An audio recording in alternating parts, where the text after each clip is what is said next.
दोस्तों स्वागत है आप सभी का एक और नई वीडियो में। और आज जैसे कि आप देख सकते हैं यहाँ पे दो बाइक्स हमारे साथ आई हुई है। एक ये ओम की बाइक है क्लासिक 350 रिबॉन 2024 मॉडल, जो कि अभी जनवरी में लिया गया है। और ये तो आपको पता है 2022 मॉडल सितंबर में ली गई बाइक है ये। और इन दोनों बाइक के बीच में कंपैरिजन तो लगभग करने की ज़रूरत नहीं है, लेकिन ये कंपैरिजन हम इसलिए कर रहे हैं क्योंकि ये E20 मॉडल है और ये नॉर्मल मॉडल है। तो इस दोनों का ओनरशिप रिव्यू लेंगे कि क्या फ़र्क आया दोनों में, और क्या E20 अच्छी है पुराने मॉडल से या फिर सेम है या फिर कोई डिफरेंस नहीं है, ये सब पता करेंगे। और ये दोनों के बीच में काफ़ी ज़्यादा डिफरेंस भी है दोनों बाइक के बीच में प्राइस का, तो क्या वो वर्थ इट है वो भी पता करेंगे, उसके बारे में जानेंगे। तो चलिए बुलाते हैं ओम को और पूछते हैं उसकी बाइक के बारे में। तो सबसे पहले मुझे ये बता कि ये बाइक लेने का रीज़न क्या है। ऐसा कोई स्पेशल रीज़न नहीं था बाइक लेने का, मतलब कि कुछ ऐसा करना ही चाहिए एडवेंचर वगैरह। वो तो मतलब जब अब जैसे तू लद्दाख गया तो उसके बाद थोड़ा सा एक आया कि भाई नहीं लॉन्ग डिस्टेंस में कोई ट्रैवलिंग वगैरह करने का है। तो पर मेन रीज़न तो ऐसा ही होता नहीं है क्या कि मतलब भाई एक बुलेट होना घर पे, मेन वही था। ऐसा कोई स्पेशल रीज़न बिल्कुल भी नहीं था। तो मतलब शौक थे इनको बुलेट लेने का, काफ़ी पहले से मुझसे बात भी करता था। हाँ, पर अभी लेने के बाद जैसे एक आया है कि भाई तू भी अब लद्दाख गया था, तो अब ये हुआ कि अब एक देखेंगे, एक डेस्टिनेशन पे अपन ट्राई करेंगे स्पीति वगैरह पे आज। तो मतलब लॉन्ग ड्राइव के लिए एक मोटिव है इनका भी, लॉन्ग ड्राइव पे जाना है इनको भी। और देखते हैं स्पीति वैली का कैसा रहता है, क्या करते हैं। अभी फ़िलहाल तो मुझे सबसे पहले ये बता कि बाइक देखो कितने की पड़ी। अब मुझको ये बाइक 272 के अराउंड पड़ी है पूरा, यानी टैक्स RTO वगैरह सब पकड़ के। हाँ।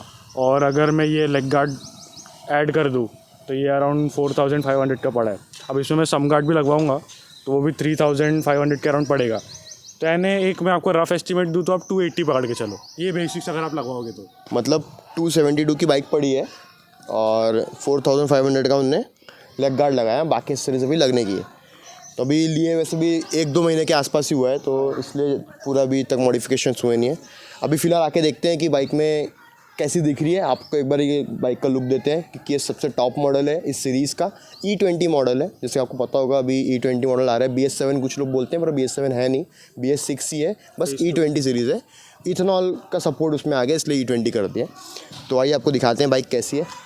ये देखिए, ये कुछ लुक है बाइक का। अभी तो पूरी स्टॉक रखी गई है, कुछ भी मॉडिफिकेशन इसमें नहीं की गई है। काफ़ी चमक रही है, क्रोम है, क्रोम ब्रोंज तो चमकेगी। तो अब बात करते हैं दोनों गाड़ी के डिफरेंस के बारे में। दोनों के आपने इस गाड़ी के बारे में तो आपको मैक्सिमम पता ही है, मेरी बाइक के बारे में। इसके ऊपर अगर आपको नहीं पता, आपने वीडियो नहीं देखी है तो पिछली वीडियो आप देख सकते हैं। मैंने पूरी वीडियो बना के रखी है इसके फीचर्स वगैरह को लेकर, तो उतना उसको समझाने की ज़रूरत नहीं है। फिर भी आपको एक छोटा शॉर्ट नोट दे दूँगा। फिलहाल अगर दोनों के डिफरेंस की बात करें तो सबसे मेन डिफरेंस तो ये है, जिसका एम्बलम है रॉयल एनफील्ड का। ये देखिए यहाँ पे पूरा 3D में दिया गया है, मस्त एकदम रॉयल एनफील्ड लिखा हुआ। उसका आपको नॉर्मल सिर्फ स्पेलिंग दी गई है रॉयल एनफील्ड की, तो वो भी 3D लोगो ही है पर उतना प्रीमियम नहीं रहता जितना ये लगता है। और ये इंटरसेप्टर का कह सकते हैं, इंटरसेप्टर में भी यही सेम लोगो आता है और साथ में इसके टॉप मॉडल में भी दे दिया गया।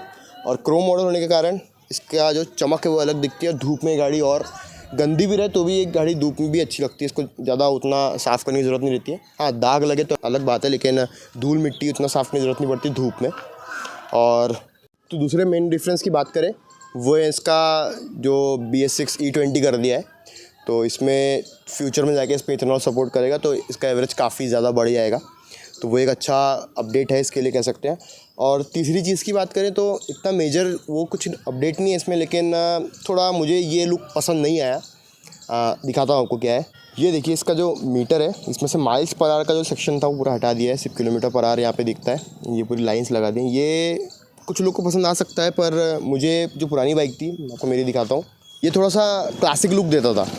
लेकिन वो जो जब से लाइनिंग्स आ गई है तो थोड़ा सा अजीब लगता है। ये लुक थोड़ा सही लगता था कि थोड़ा क्लासिक लुक मेंटेन होता था, लेकिन ठीक है, ये इतना कुछ मायने नहीं रखता जो चेंजेस है। और ये कुछ डिफरेंस थे।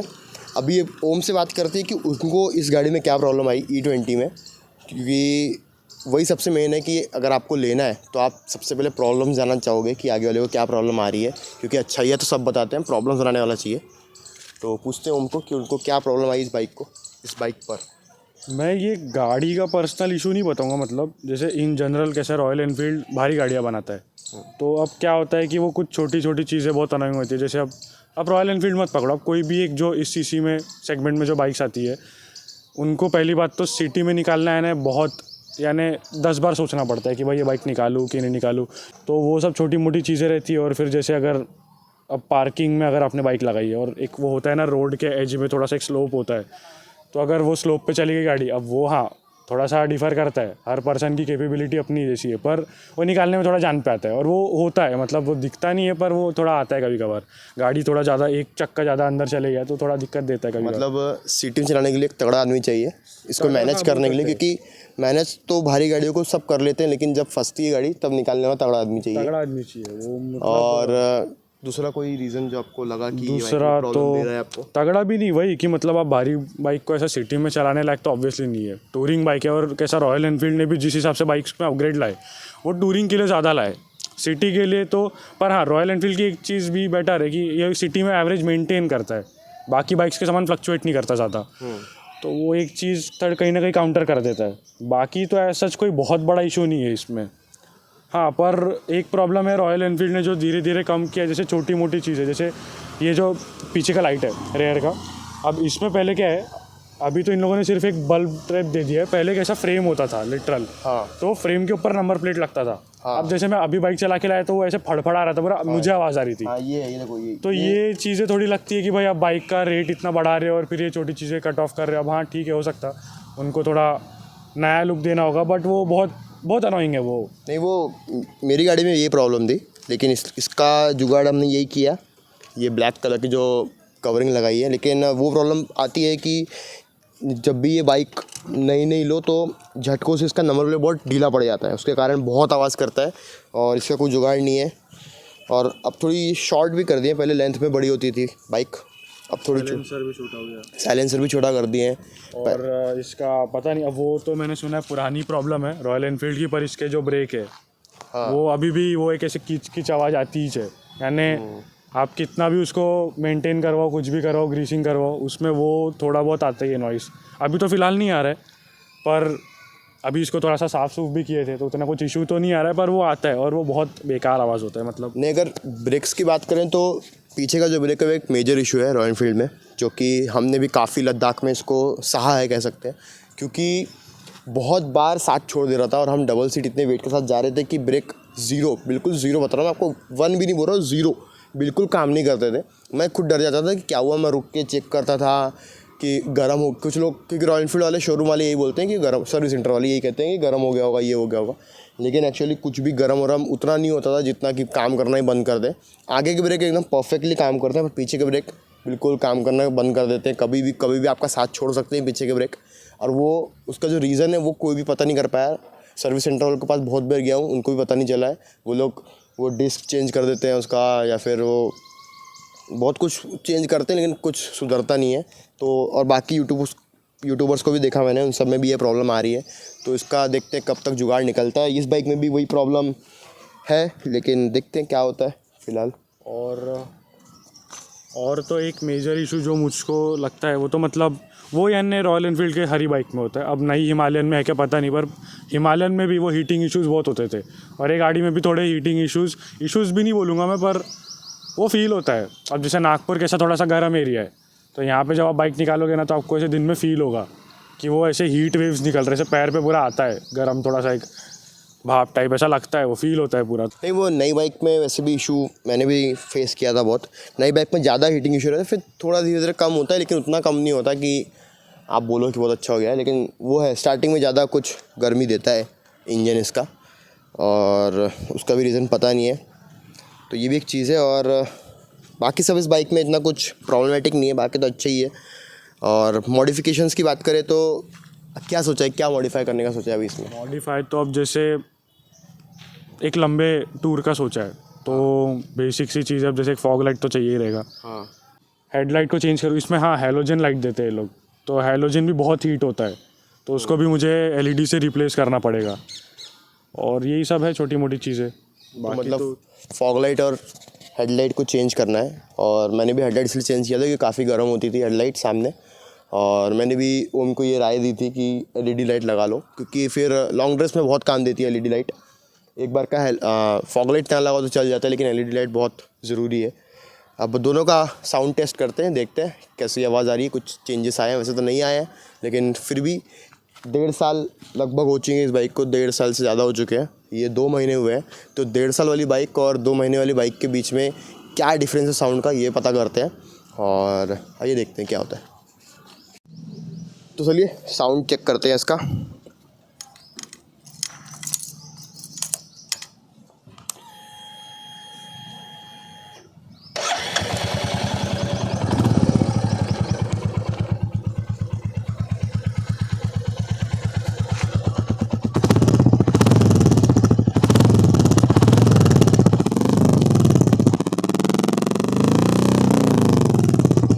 तो इसकी साउंड सुन लिया, अब अपने साउंड सुनते हैं 1.5 साल पुरानी बाइक का क्या चेंजेस आए हैं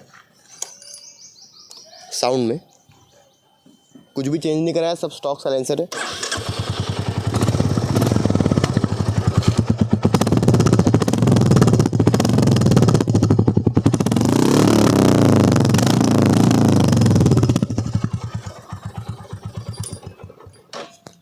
तो दोनों का साउंड आपने सुना, हम तो वीडियो एडिट करते हुए पता चलेगा कि क्या डिफरेंस आया।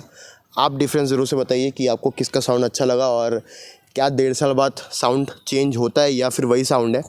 मुझे पर्सनली यहाँ पे जब मैंने सुना तो मुझे ऐसा लग रहा था कि थोड़ा सा साउंड चेंज का नहीं कह सकता, पर थोड़ा सा मतलब हल्के से पटाखे फोड़ने टाइप का इसमें वो था, और साइलेंसर ज़्यादा हिल रहा था इसका तो देख के लग रहा था पुरानी बाइक हो चुकी है। इसका साइलेंसर अभी भी स्टिल था, तो दिखाना पड़ेगा क्या ढीला हुआ है इसमें भी। ये था कुछ 2 बाइक का कंपैरिजन। ये 2 महीने पुरानी है, ये लगभग 1.5-2 साल पुरानी हो चुकी है। ये 12,000 किलोमीटर चली है, ये 500 किलोमीटर चली है। तो इन दोनों बाइक के ये हालात हैं। और अगर आपको बाइक लेना चाहते हैं, आप भी एक रॉयल एनफील्ड के साथ जाना चाहते हैं तो जा सकते हैं आप क्रोम ब्रोंज के साथ। और अगर आप शौकीन आदमी हैं तो ज़रूर इसी के साथ जा सकते हैं।